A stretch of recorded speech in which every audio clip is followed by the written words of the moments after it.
Hello everyone, and thanks for joining us on this episode of Hello Travel Hub, where a community of travelers comes together to share their honest reviews of different RV parks, campgrounds, hotels, cruises, Airbnbs, and anywhere else we may travel to. We are Chris and Amanda from Type 1 Detour, and today we are super excited to share with you our review of Thousand Trails Lake Whitney in Whitney, Texas. Thousand Trails Lake Whitney is located about an hour north of Waco, Texas on Whitney Lake, which is an Army Corps of Engineers lake that is managed by Thousand Trails.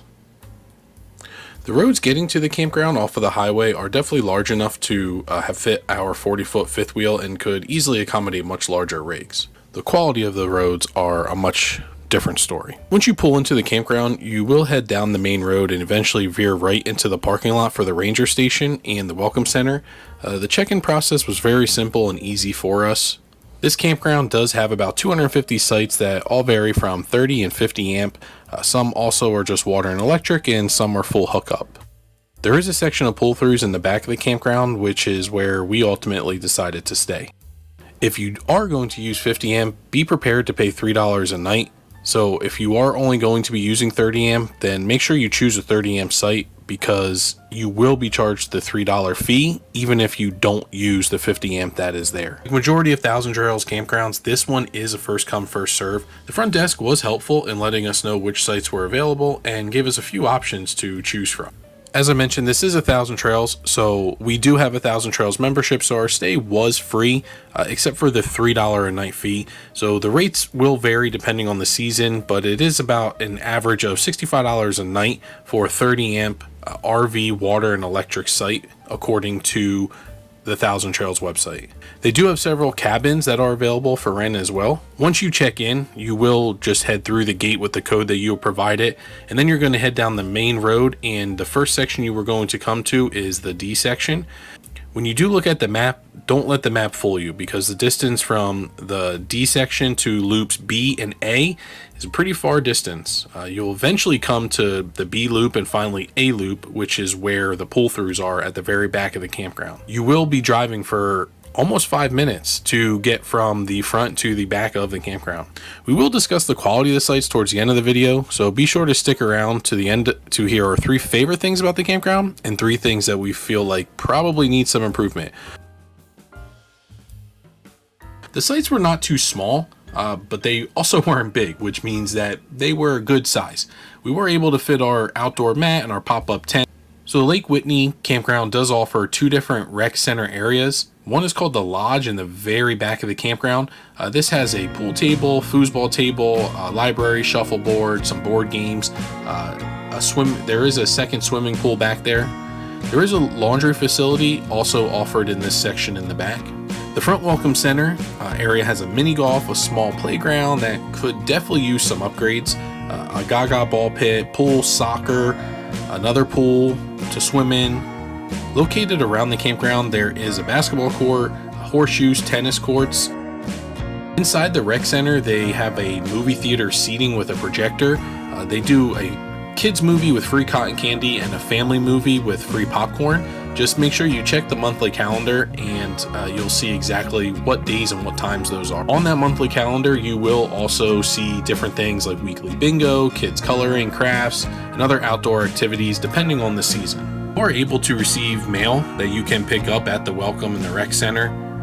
Just check with them on pricing, as that is continuing to change at most Thousand Trails. There are multiple hiking paths around the campground, and as you can see, they are not fully bike friendly. From a cell phone and internet perspective, we couldn't complain about that either. Our Starlink was giving us about 48 down and 6.22 up, which is plenty enough for streaming and uploading content like this to YouTube. Our AT&T cell phones were pulling over 142 down and 24.5 up. Obviously no issues there.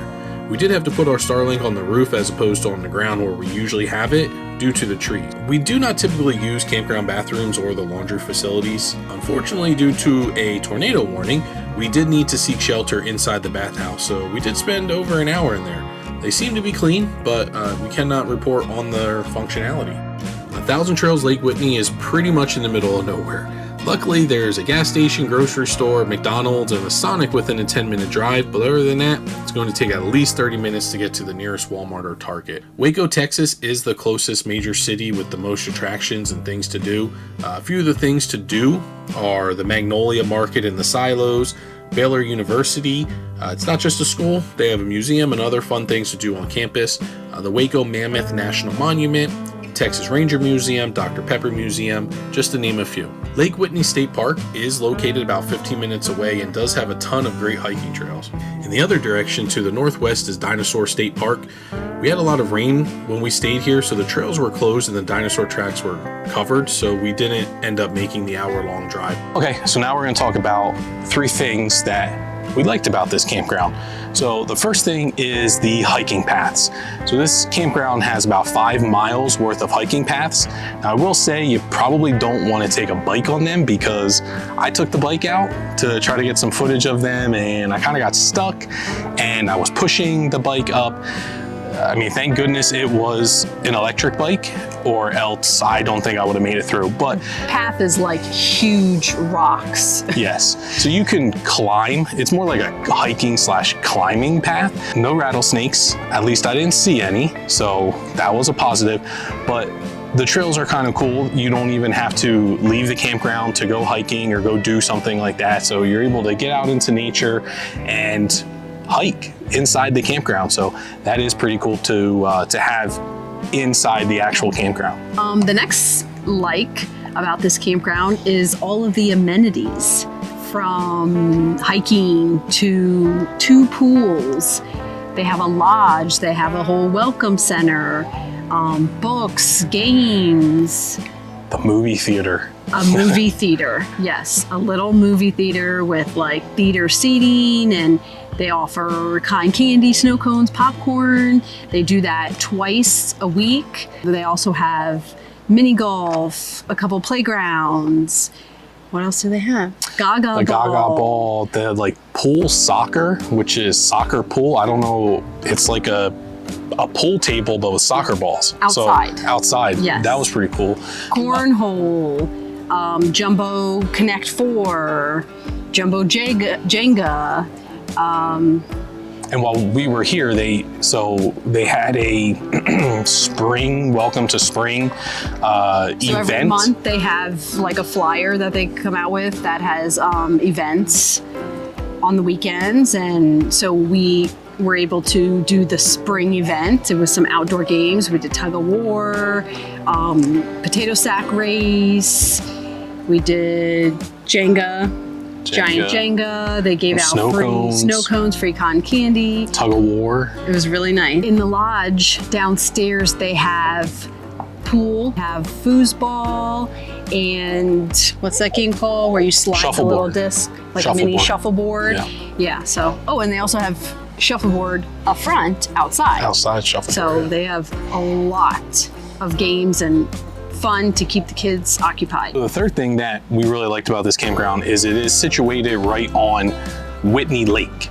So there's no official lake access from this Thousand Trails. They do have a boat dock somewhere. I don't know exactly where that was, but we walked down to the lake a few times. We had a picnic there one day, and it was pretty cool to just go out there. You can see the sunsets out there, so that is pretty neat to be able to have that right inside your campground. So those were the 3 things that we really liked about this campground.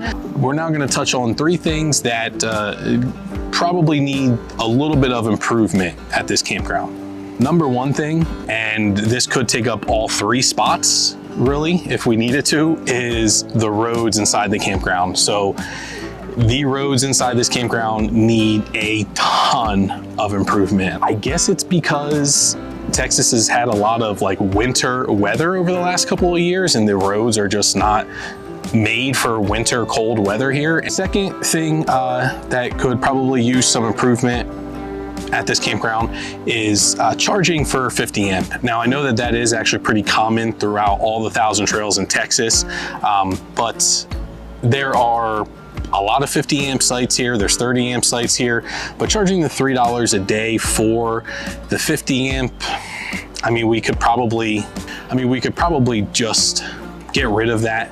I mean, we are Thousand Trails members. We are already paying a monthly membership fee. So, you know, just having 50 amp and being able to live luxuriously in our RV. We're 50 amp type of people, not so much boondocking people.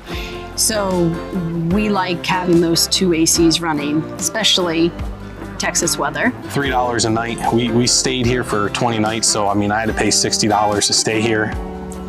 Not complaining, because I could be spending $60 a night somewhere else. It's about $60 to $65 a night retail here for 30 amp anyway, so we're not complaining. It's not that big of a deal, but we do have to give you 3 things that we think could use some improvement here, and having to pay for 50 amp is definitely one of them. So the third and final thing that could use some improvement here kind of goes along the same idea of the roads needing improvement, is the unlevelness of the sites. So we're in the pull through section here, and it was tough to find one that we felt comfortable pulling into because, I mean, they kind of are on an incline. Yeah, and our neighbors actually were pulling into the site next to us, and we heard a loud noise, and they actually bottomed out and ripped their entire bottom of their RV off. So their underbelly kind of just got caught on the incline.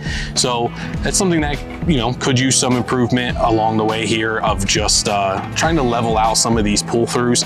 A lot of the back ends seem to be a little bit more level, maybe not side to side, but they didn't have as much of an incline or decline, but the pull throughs definitely do. And I don't know if it's for a reason for water runoff or something like that, but you know, it's definitely something that could use some improvement. So thanks for joining us today as we reviewed Thousand Trails Lake Whitney.